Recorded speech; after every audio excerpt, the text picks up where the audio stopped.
Temperature rate of reaction को कैसे affect करता है, ये तो हमें पता है कैसे अफेक्ट करता है भाई।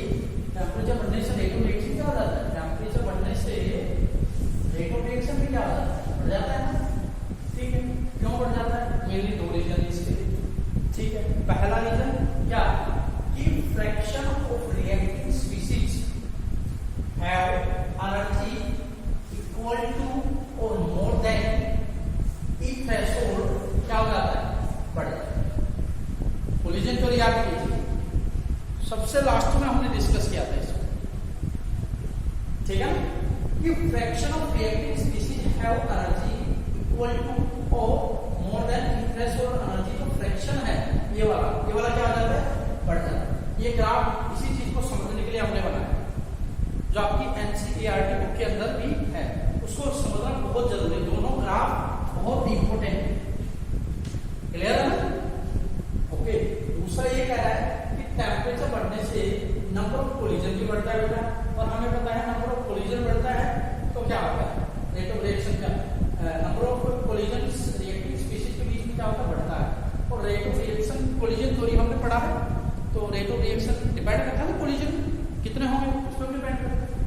तो रेट ऑफ रिएक्शन बढ़ता है। ये दो फैक्टर भी है।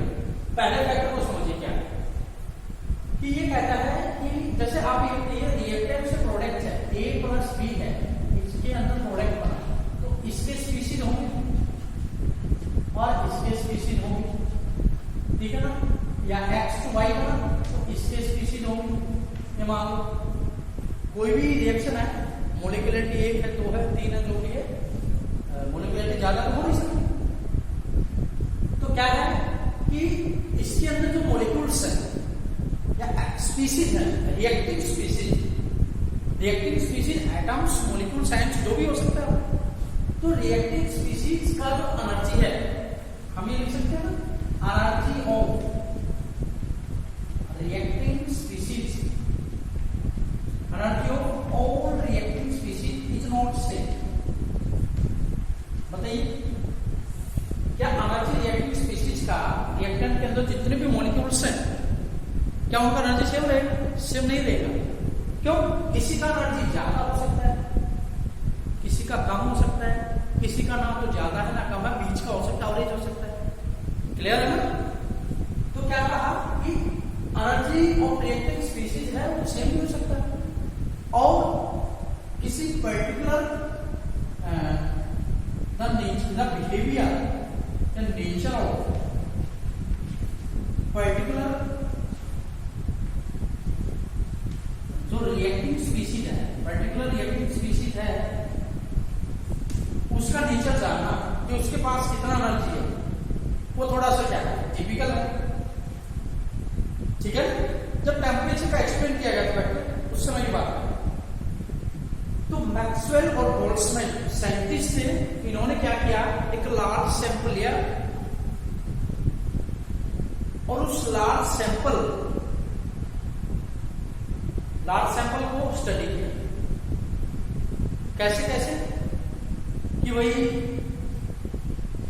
मतलब फ्रैक्शन ऑफ मॉलिक्यूल्स के पास कैसा एनर्जी हो सकता है, कैसा काइनेटिक एनर्जी हो सकता है। तो ये ग्राफ देखो, फ्रैक्शन ऑफ मॉलिक्यूल्स ऊपर बढ़ेगा, एनर्जी इधर बढ़ता है, तो इसका मतलब एनर्जी इधर कम है, और इधर एनर्जी क्या है, ज्यादा है, और इधर एनर्जी क्या है, इधर फ्रैक्शन ऑफ मॉलिक्यूल्स क्या बढ़ रहा है, इधर एनर्जी बहुत कम है, इधर एनर्जी बीच का है, इधर एनर्जी क्या है, यही है। क्या हुआ कि इन्होंने मॉलिक्यूल्स को मेनली अगर हम अपने तरफ से बांटे तो 3 फ्रैक्शन में बांट सकते हैं। कैसे भाई, molecules, fraction of molecules have very low energy, ये वाला बांट सकते हैं, लो एनर्जी वाला हो सकता है, और बहुत ज्यादा वाला हो सकता है, और क्या हो सकता है, जिनका बीच में है वो हो सकता है। क्लियर है? तो क्या कहा कि उन फ्रैक्शन ऑफ मॉलिक्यूल्स की संख्या, उन मॉलिक्यूल्स की संख्या बहुत ज्यादा होगी जिसके पास एवरेज एनर्जी होगी, ये वाला। ठीक है ना, इसी को ही मोस्ट प्रोबेबल एनर्जी होगा। मोस्ट प्रोबेबल एनर्जी का मतलब क्या है, मोस्टली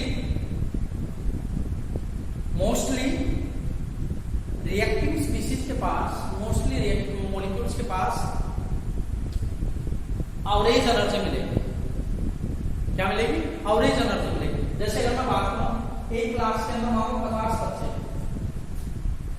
50 स्टूडेंट है, आप मेरे को बताओ 3 हिस्सों में डिवाइड करो कैसे कैसे बच्चे मिल सकते हैं इंटेलिजेंस के हिसाब से।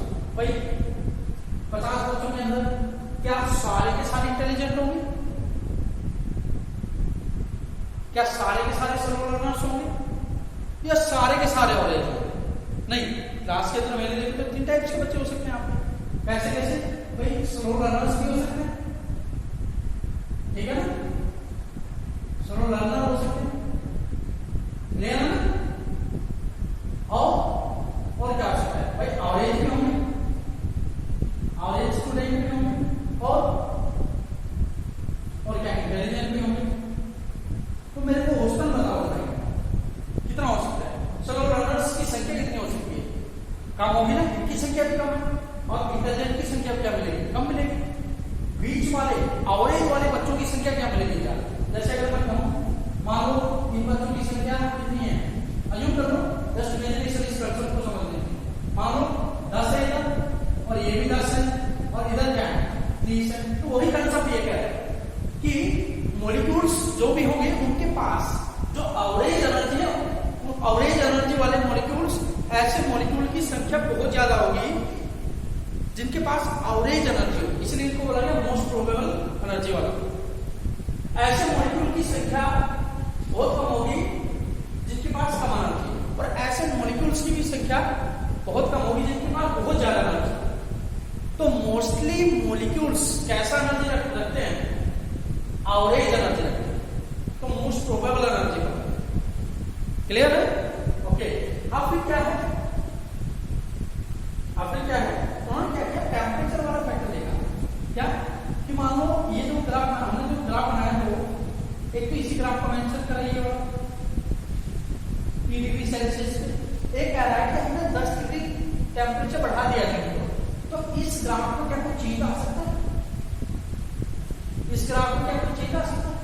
अगर चेंज आएगा, अगर टेम्परेचर बढ़ाने से चेंज आता है, कितना डिग्री बढ़ाया? 10 डिग्री सेल्सियस। अगर टेम्परेचर बढ़ाने से चेंज आएगा तो किस वाले फ्रैक्शन ऑफ मॉलिक्यूल्स की संख्या बढ़ेगी? मतलब इस पे इंपैक्ट ज्यादा होगा, इस पे इंपैक्ट ज्यादा होगा, इस पे इंपैक्ट ज्यादा। सिंपल सी अगर मैं बात बताऊं, आपने कहा 50 स्टूडेंट के क्लास में स्लो लर्नर्स की संख्या इतना है, एवरेज इतना है, इंटेलिजेंट। अब टीचर और स्टूडेंट दोनों मिलकर एफर्ट लगाते हैं, क्लियर? एफर्ट लगाते हैं बहुत ज्यादा। तो अब हमें ये बताओ किसकी संख्या बढ़ेगी? स्लो लर्नर्स की, एवरेज की या इंटेलिजेंट? बताओ धीरे धीरे किसकी संख्या बढ़ेगी? तो teachers effort plus student efforts, वो हमने मान लो टेम्परेचर वाला पॉइंट माना, तो बताओ किसकी संख्या बढ़ेगी? धीरे धीरे क्लास के अंदर किसकी संख्या बढ़ने लग जाएगी? इंटेलिजेंट की संख्या बढ़ने लग जाएगी। वो भी केस यही है क्या कि जैसे जैसे टेम्परेचर आपने बढ़ाया तो धीरे धीरे फ्रैक्शन ऑफ मॉलिक्यूल्स जिनका एनर्जी ज्यादा है वो क्या होने लग जाएगा? बढ़ने लग जाएगा। देखो जब T टेम्परेचर था तो सिर्फ यही वाला था, इतने मॉलिक्यूल्स के पास था, इतने मॉलिक्यूल्स के पास। लेकिन जब टेम्परेचर 10 डिग्री बढ़ा दिया तो कितने फ्रैक्शन बढ़ गया? नहीं वाला भाई, इसको अगर हम साइड डेविएशन बदल करें इसको ऐसे, तो पहले इतना था, पहले इतना था सर, ठीक है ना? जैसे हम उसको अलग से मेंशन करें, ये वाला है और पहले इतना था, तो ये वाला ही था सर। तो फ्रैक्शन मॉलिक्यूल किसका बढ़ गया? उन मॉलिक्यूल्स का बढ़ गया जिसके पास ज्यादा एनर्जी थी। मींस टेम्परेचर, भाई देखो हमें पता है बेटा टेम्परेचर बढ़ाने से काइनेटिक एनर्जी तो बढ़ती है, हम उसको हीट दे रहे हैं, रिएक्टिव स्पीशीज का एनर्जी बढ़ेगा। तो धीरे धीरे क्या है, ये पॉइंट है कि fraction of reactive species have energy equal to और more than E threshold energy, वो क्या होने लग जाएगा? बढ़ जाएगा। तो जो ई थ्रेशोल्ड एनर्जी को माना गया है वो यहां से माना गया, ये किसको मेंशन कर रहा है? ये वाला फ्रैक्शन, इसके बाद ई थ्रेशोल्ड एनर्जी। क्लियर है? ये हमारा ठीक है। अच्छा अब ये देखो, आपको पता है कि टेम्परेचर बढ़ाने से काइनेटिक एनर्जी तो बढ़ती है स्पीशीज का, atoms, points, molecules, kinetic energy बढ़ेगा।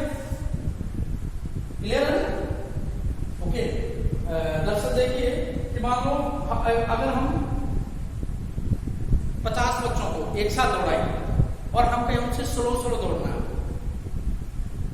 तो क्या उनका आपस में टकराने की पॉसिबिलिटी क्या रहेगी? कम रहेगी, ज्यादा रहेगी? स्लो स्लो दौड़ रहे हैं तो कम दौड़ेगी, स्लो स्लो दौड़ रहे हैं तो आपस में कोलाइड करने का पॉसिबिलिटी क्या रहेगा? कम रहेगा। अगर कहीं तेजी से दौड़ना है तो बच्चों का आपस में कोलाइड करने की पॉसिबिलिटी क्या हो जाएगी? बढ़ेगी, घटेगी? क्या हो जाएगी? बढ़ जाएगी। तो मोमेंट पे डिपेंड करता है कि कोलिजन कम हो गया, ज्यादा हो। तो वही है, टेम्परेचर बढ़ने से काइनेटिक एनर्जी क्या होती है? बढ़ती है। तो number of collision between reactant species भी क्या हो जाएगा? बढ़ जाएगा। ये क्या हो जाएगा? बढ़ जाएगा। क्लियर है ना? लेकिन यहां पे ये कहता है कि नंबर ऑफ कोलिजन पे डिपेंड नहीं करता। नंबर ऑफ कोलिजन बढ़ने से क्या होता है? नंबर ऑफ कोलिजन तो दो टाइप का होता है, इफेक्टिव, नॉन इफेक्टिव। तो वो कह रहा है कि नंबर ऑफ कोलिजन बढ़ने से नंबर ऑफ इफेक्टिव कोलिजन बढ़ता है। ठीक है ना? तो इस पॉइंट को क्या करेंगे कि number of collision between reactant species क्या होता है? इंक्रीज। ये वाला फैक्टर काम नहीं कर रहा है। एक्चुअल में कौन सा फैक्टर काम कर रहा है कि नंबर ऑफ कोलिजन बढ़ने से रिएक्टेंट स्पीसीज के बीच में इफेक्टिव कोलिजन बढ़ रहा है। इसके बढ़ने से क्या हो रहा है? रेट ऑफ रिएक्शन क्या हो रहा है? बढ़ रहा है। क्योंकि हमें पता है किसी भी रिएक्शन का रेट डायरेक्टली प्रोपोर्शनल होता है ना कोलिजन को क्या कहते हैं? इफेक्टिव कोलिजन के। इफेक्टिव कोलिजन जितने ज्यादा होगा तो रेट ऑफ रिएक्शन उतना ही ज्यादा होगा। क्लियर हो? और फ्रैक्शन ऑफ मॉलिक्यूल जिनके पास इक्वल टू और मोर देन एनर्जी थ्रेशोल्ड से, तो इफेक्टिव कोलिजन होने के चांस और भी क्या है? ज्यादा है। क्लियर है ना? ओके, ठीक। तो ये आपका टेम्परेचर का इफेक्ट था, उसको स्टडी